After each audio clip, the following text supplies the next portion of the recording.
The Book of Genesis, Chapter 11. Now the whole earth had one language and the same words.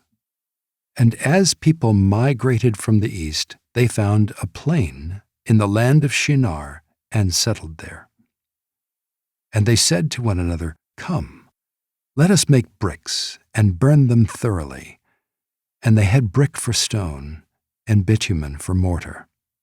Then they said, "Come, let us build ourselves a city and a tower with its top in the heavens, and let us make a name for ourselves, lest we be dispersed over the face of the whole earth."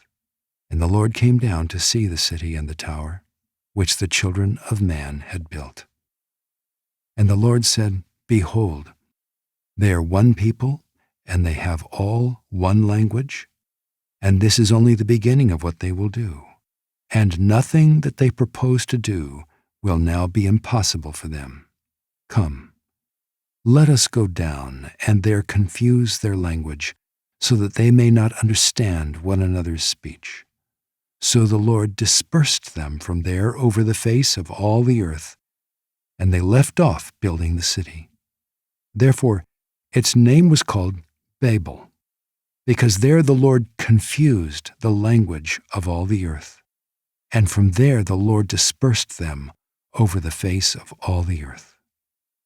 These are the generations of Shem.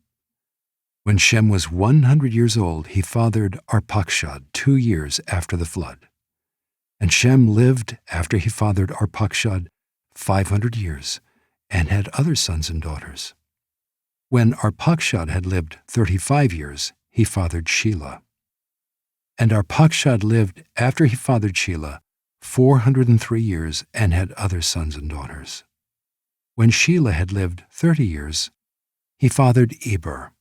And Shelah lived after he fathered Eber 403 years, and had other sons and daughters. When Eber had lived 34 years, he fathered Peleg. And Eber lived after he fathered Peleg 430 years, and had other sons and daughters. When Peleg had lived 30 years, he fathered Reu. And Peleg lived after he fathered Reu 209 years, and had other sons and daughters. When Reu had lived 32 years, he fathered Serug. And Reu lived after he fathered Serug 207 years, and had other sons and daughters. When Serug had lived 30 years, he fathered Nahor. And Serug lived after he fathered Nahor 200 years, and had other sons and daughters. When Nahor had lived 29 years, he fathered Terah.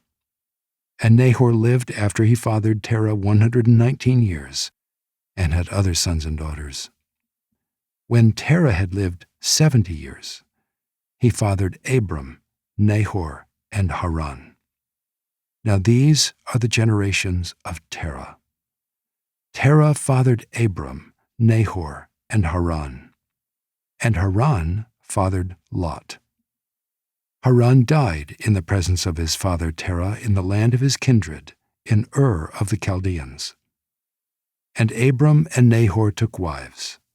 The name of Abram's wife was Sarai, and the name of Nahor's wife Milcah, the daughter of Haran, the father of Milcah and Iscah.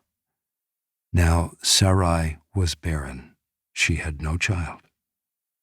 Terah took Abram his son, and Lot, the son of Haran, his grandson, and Sarai his daughter-in-law, his son Abram's wife, and they went forth together from Ur of the Chaldeans to go into the land of Canaan.